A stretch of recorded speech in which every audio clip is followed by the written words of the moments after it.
This interview is taking place on the traditional and unceded territory of the Musqueam, Squamish, and Tsleil-Waututh peoples from which I work, and the unceded territory of the Halkomelem-speaking peoples from which I live today. As a guest on this land, I'm committed to listen and to learn what it means to conduct myself on unceded territory and to recognize the ongoing injustices and the past ones to Indigenous peoples. I would like to take a brief moment for the both of us just to recognize this, and then we'll move on from thereafter. And I just would like to take a moment to acknowledge that I'm meeting you today from the unceded and traditional territories of the Wasanich people. And I've been a visitor to this territory for 22 years now, and I feel honored and privileged to get to live, work, and play here. And I too am committed to ongoing relationships and really exploring what true reconciliation means. And I am grateful for the land that I get to live on and the beauty that surrounds us. So we'll move on to the questions now. So would you mind just briefly introducing yourself? I am currently working as an activity coach. I'm retired educator, and I've done a lot of things in my life and career, but mostly working in the context of human, I always think about human potential. And at this particular point in my life, I am working on a minimal kind of a contract basis, doing some activity as the activity coach for Beacon Community Services for the Choose to Move program. And I do some volunteer work for the Shoal Centre too. So it's out of the Shoal Centre, which is Sydney Healthy Options for active living. So I've been working as a Choose to Move activity coach for the last, I guess it's almost 2.5 years since the program came to Shoal.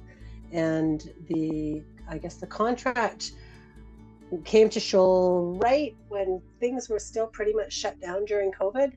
And we had heard that things were going to be opening up and we're going to be able to start meeting with people face to face. So we made the decision to not start the program until we could actually meet face to face, because we knew how many people were thirsting for human interaction. So I felt like it was really a great opportunity. I think we all did at the Shoal Centre to create a container that we could create a safe container for people to come together with a focus that was hopefully going to help them step back into their lives. Right. So I've had the privilege of leading the development of the program, so implementing the program and developing it and growing it for the Shoal Centre through Beacon Community Services through the Shoal Centre. Wow, that's awesome. And I'm sure you've seen it grow a lot, like over the 2.5 years that you've been working on it. But I'm just curious, what kind of initially led you to like personal training and working with Choose to Move? So for me personally, as I said, I'm a retired educator. I worked in post-secondary education. I worked in the nonprofit sector. I'm by education, I have a leadership degree, a master's in leadership. I also am a professional coactive coach, and I really believe in human potential. I've worked across the lifespan, everything from running programs for pregnant and parenting teens, so from the womb to the tomb, so to speak. And when I was volunteering during the pandemic, I was a driver. I was delivering meals to people for their More Than Meals program, and I was also supporting the coordinator of the Family and Friends Caregivers program to develop some curriculum and website content so that people could access resources online because people were not getting together. So I got myself involved. I was retired and I wanted to give back to the community. I really believe in the non-for-profit sector.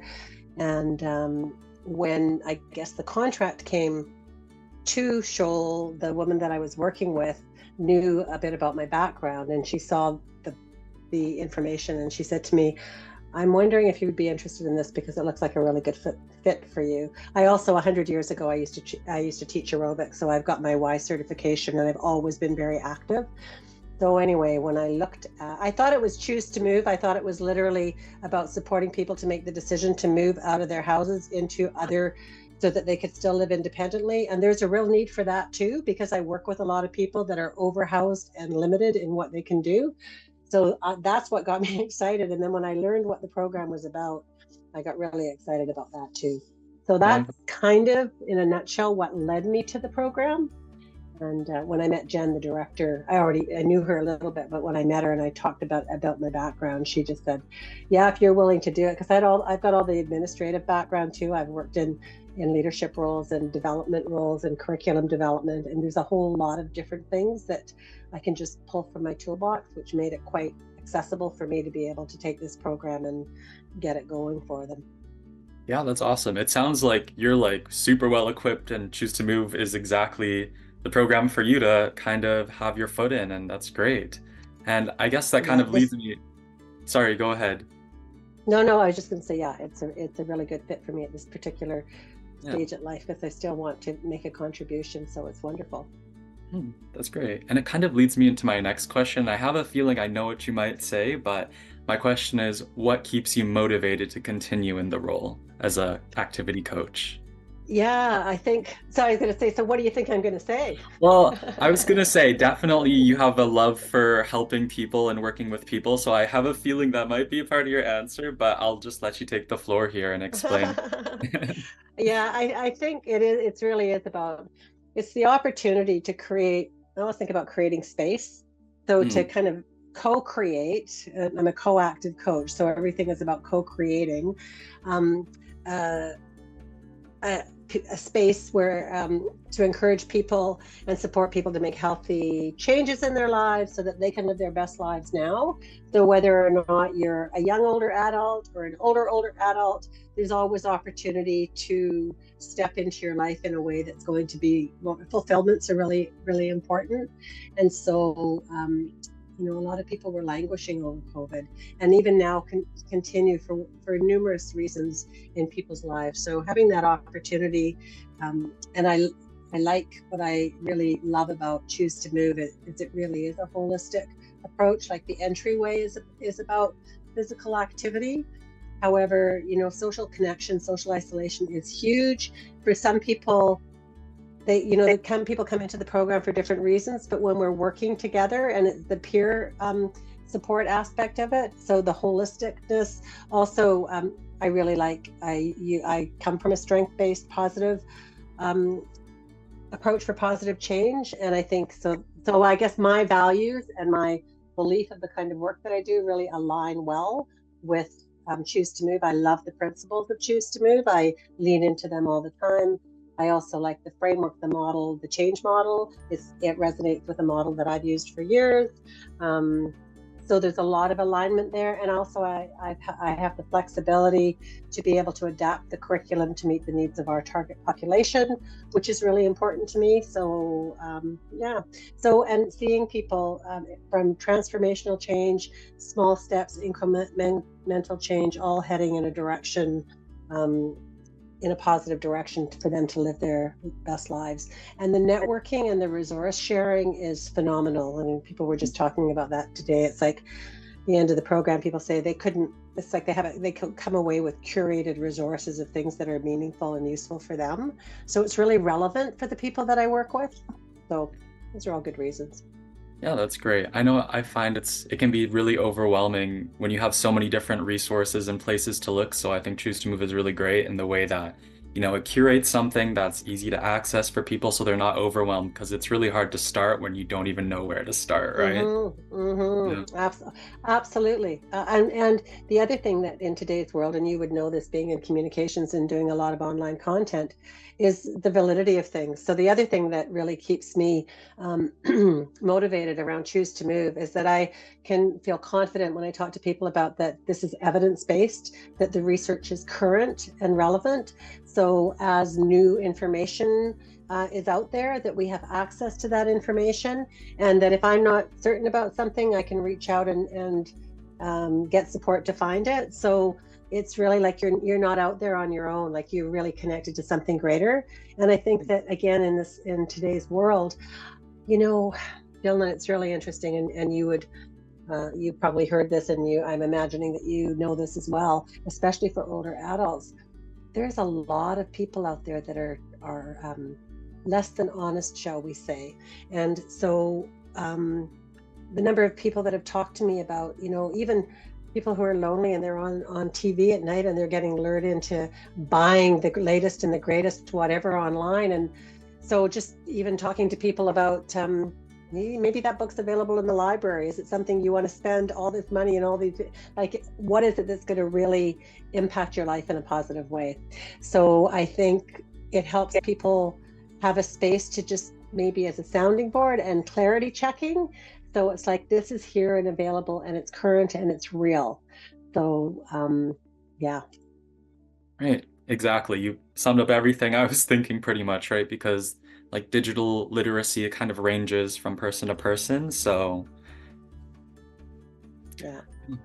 Yeah, and the other thing that I'll say about that, because we're talking digital literacy, I also have not so many, but I do have a percentage of the demographic that is not computer literate. So their digital literacy is really low, and we do have options to support them if they're wanting to learn. That's one thing nice about being connected to a kind of a multi-serving agency. There's a lot of resources. However, having hard copy print materials for my demographic is huge. People love getting that piece of paper. So I send them electronically. And so both, right? It's like you meet people where they're at and support them to where they want to go. right, exactly. That's great. And I guess moving on forward for that, focusing on the participants, and watching their journeys, I was going to ask, is there a specific or like standout memorable moment or participant journey that comes to mind for you when you think about your time with Choose to Move? There was a couple I thought about, and actually then there was another one this morning, and I thought, yeah, I could probably write a small essay on that. So generally, I would say improved mental, physical health are common outcomes stated by participants. Embracing personal agency. And one of the slides, so I've augmented my slide decks, and I have a picture at the end of each session with pictures of different older adults doing things, and I have 10 two-letter words. If it is to be, it is up to me. And so that continual message is that you got this, so you like small steps. So that kind of frame. So I think about small and significant. One of my participant, she was a former participant, and we just offered a Nordic pole walking workshop, and she was really interested in going, and she's got a partner who's in long-term care that she cares for, and she goes and she gives them meals every day, and so time and giving to herself, and she put herself first, and she took the pole walking course, and she was really glad that she did it. And we talk about putting the oxygen mask on yourself first so that you've got what you need to be able to give to somewhere else. And she felt so proud of herself, and she enjoyed it so much. And she was in the program like 3 programs ago, and she came, and so she connected with some people from more recent programs. So that's a small and significant one. And then a huge transformational one was a person who came into a group, and she was using a scooter to get back and forth, and either a walker. She was lots of health challenges, both physical health, multiple health challenges, both physically and heart health. And she now walks with walking poles. One day she got into our balance class that's offered there, and one day I saw her several weeks after she was at the end of the program, and I was coming in, and she said to me, "Anita, I touched my toes today. I don't know how I did it, but I did it." And it was just like, oh my gosh, that's incredible. And now I see her, she's got a grin on her face this big. The nutrition thing, she was lots of body issues. She said, I thought, yeah, if it is to be, it's up to me. And she lost 30 pounds. So she is now not putting as much weight on her joints. And I said to her, you should be the poster child for Choose to Move, because she's changed her diet, her nutrition, her physical activity, her lifestyle. Now she's pushing herself and going for walks. She has to sit and rest. But honestly, she's done a 180 from where she was. And she came into the program committed. She was ready to make a change, and she's done it. That's fantastic. The transformation just seems incredible, right? Like in every It's aspect. and she's only 70 years old, so she's got a long time ahead of her. So it was like the timing of all of it was just great. So, and there's a myriad of stories in between that. You know, I remember the very, very first session, one of the participants at the beginning, when we were reflecting back, she said, during COVID, my get up and go got up and left. And I just become a couch potato. I was just a slouch. And she knew she needed to be, and through the program, she just got herself engaged in trying different things. And now not only is she motivated herself, but her siblings that live across the country, they have check-ins every day. She's got them motivated. And they're still, to this day, 2 years later, they still have daily check-ins with one another about what they're doing and giving each other permission. Like, it's just, so why wouldn't I keep doing this? Right? And that's not that one person. It's so many different people and Oh, different it's journeys. just, yeah, those are just a few that just kind of jumped out when you asked the question. Great. Well, those are fantastic. And I know in those stories, it kind of is evident to why people should join Choose to Move, you know? But if you could just reiterate why you think people 55 and older should join Choose to Move for me, that would be great. You know, I think it's a really dynamic, the answer is very dynamic because everybody's different.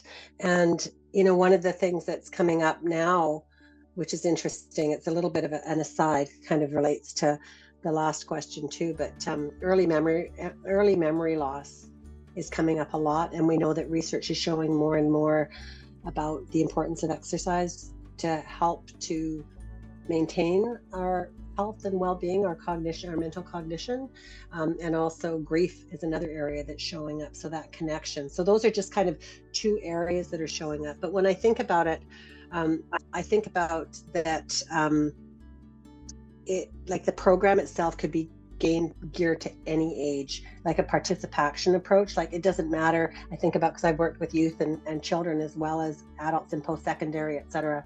But when I think about older adults, I think they fall under a range of categories, which is part of, for me, the communications and having our materials that are relatable to different demographics. So when you think about, you know, and Choose to Move's just shifted with the new curriculum and the new kind of, I don't know, it's not new branding, but adapted branding since the new funding came in last year, getting rid of 65, changing it to 55. I just use older adults. I prefer not to have any age because I think when we put ages to things, it's limiting. And I also think it's limiting not just to say, I don't relate to that, but I also think that that ageism starts to happen and we have certain mental models. So my personal approach, I do use the term older adults because we're not younger adults. And I think that it's relatable to how, and I have a colleague that's the same age as me and she doesn't relate to being considered an older adult either. So that's fine, but you have to kind of have so who's your target audience is the question that I always ask myself. And my target audience is any older adult who believes that they would benefit from connecting in a support program that's going to provide them with education, motivation, and support. The peer support, those kind of three elements are the things that I think are the three-legged stool of Choose to Move. And the all of those components, different people lean into those components in different ways. So I jotted a couple of things down here, which I'm just going to take a look at so I don't miss them, because I think so as far as the target audience, I think it's a great program for newcomers to a community to get connected. I serve a lot of people in Sydney. Well, Sydney is flat. It's accessible. It's near the ocean. The number of people that we have moving here from other provinces, but also from other parts of British Columbia for retirement or their second retirement. People move to places that are a little bit further out, like maybe a Gulf Island or maybe up island somewhere. And then, there's not so many amenities. It's not very walkable. I have to drive to get to places. So, and their second phase of retirement, they might want to live in a walkable community. So people who are new, but then you're leaving everybody behind. So newcomers are important to get connected to people and resources. anyone going through a life change, so be it a loss of a loved one, it could be a health change that now is changing what you're able to do, the kind of activities that you can engage in. So things that affect your mobility or even your cognitive functioning, to a degree, right? This is not a program that is geared for dementia and all the pieces that go along with it. However, I've got people doing really well with early memory loss.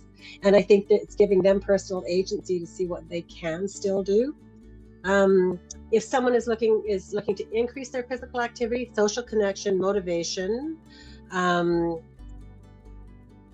and some of the reasons for it. So it could be anybody who wants to be able to, I had somebody wanting to go on do the Camino, to somebody who wants to stay living independently and to be able to physically get up and down from their chair, or be able to dress themselves, or to be able to play with their grandchildren. Like I know the playing with grandchildren's on the website stuff, but that is a real thing. My grandkids want me down on the ground. You need a crane to get me back up again. Be safe walking. Falls prevention is huge. I say a younger, older adult, say a recent retiree, may want to build up their strength and stamina after years of working at a sedentary job. So there's so many reasons. So you pretty much answered all of my questions here, and thank you for all your beautiful answers. And I just want to say thank you for being You're a coach at welcome. Choose to Move, Thank you. as well as joining this interview, because, without you, we wouldn't have the program rolling, and we're all part of a big machine together. So yeah. That's great. I And I thank you for your time. And it was lovely to meet you. And I wish you well in your studies. As a retired educator, it's so wonderful. I love co-ops. I think they're great opportunities, and internships and practicums, because you get to take what you're learning and put it out there and see what works and see what doesn't, and bring all your own knowledge and the field knowledge. So good on you. I wish you all the best. Oh, thank you so much, Anita. And hopefully maybe one day we'll meet in person as well. Yeah, that would be great. Well, you're welcome to come on over, and it might be interesting. I don't know if you get to do it over there, for you to get to go and sit in on a Choose to Move session. We are Might be planning fun. on doing something like that, so I'm looking forward to it. But, I'm sure you had a busy day, so I won't keep you here for too Yeah, much long. no, And yeah, thanks again. we're at time. So take good care, and thank you for your time. And how many more calls do you have to make today? Oh, you're my last Zoom call thing for today, but I'll have some more in the Okay. future. Yeah. Well, good luck. Good luck. And I'm sure that you're going to get lots of really positive energy from the activity coaches, because anyone that I've met at a community practice, people really, really are connected and committed to the program. So it's a great program, and good on all of you. Just give my regards and great respect to all the team over at Choose to Move too, because I know you guys are out there and you've got our back. So we thank you for that too. Yeah, I definitely will. Alrighty. Have All a good rest of right. the day, Take Anita. Bye. care. You as well. Bye for now.